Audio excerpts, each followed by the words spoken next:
Shalom, nous célébrons aujourd'hui le 33e dimanche de ce temps ordinaire de l'année C. C'est presque la fin parce que le dimanche prochain, nous célébrons le Christ roi de l'univers. On comprend alors qu'avec cette fin de l'année liturgique, l'Église nous propose des textes bibliques sur la fin du monde. Il y a donc la fin d'un monde et la fin du monde. Comme vous le savez, chaque fin est marquée par de grandes difficultés, de grandes souffrances.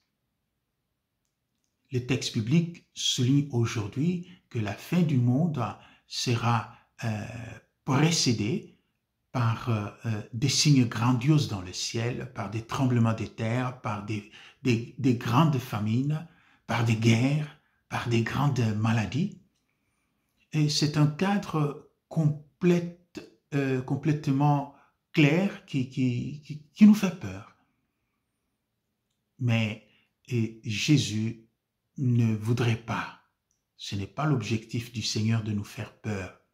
Nous savons que nous sommes déjà préoccupés par cette pandémie qui ne finit pas.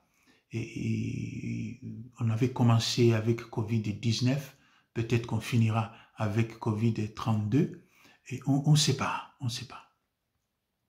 Mais en plus, il y a cette guerre qui menace les nucléaires, on en parle tous les jours, comme si c'était un match de football. Tout le monde porte ses prévisions sur les nucléaires où les Russes vont commencer à lancer ces bombes. Et c'est un cadre qui nous fait peur. Jésus donc ne vient pas ajouter une peur à celle que nous avons déjà, mais Jésus veut nous inviter justement au contraire de la peur, c'est-à-dire confiance en la parole du Seigneur, confiance dans la présence de notre Seigneur. Parce que les guerres, notre humanité en a connu beaucoup, et parfois les plus atroces même. Les maladies, les pandémies, l'humanité dans son histoire en compte de nombreuses pandémies.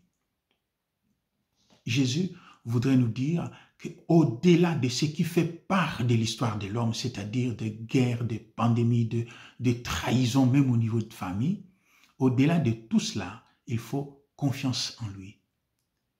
Même si la fin du monde est la négation de la création, parce que comme nous avons entendu dans la première lecture, l'auteur sacré parlait de la fin du monde végétal. Dans l'évangile, la fin de la matière symbolisée par ce temple qui sera détruit, il n'y aura plus une pierre sur l'autre.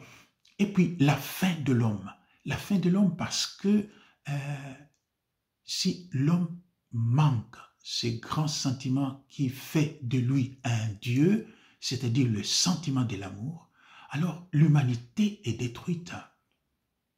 Si ces trahisons persévèrent au niveau des familles, au niveau des amis, le lieu privilégié pour vivre pleinement cet amour, alors si la trahison est à ce niveau-là, le monde est fini, le monde est terminé. Mais Jésus, comme nous l'avons dit, ne veut pas nous faire peur, il veut nous inviter à avoir un regard vers lui, un regard de dire, même s'il y a des guerres dans le monde, même s'il y a des maladies dans le monde, ce ne sont pas les premières. Notre confiance, c'est dans le nom du Seigneur qui a fait le ciel et la terre.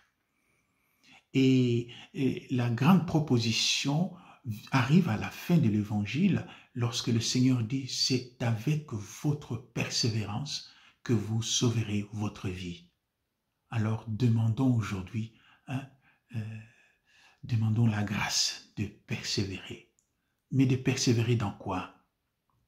De persévérer dans les valeurs qui sont de Dieu.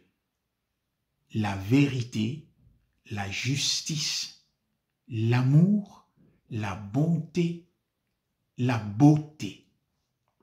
Ce sont ces valeurs qui sont celles de Dieu.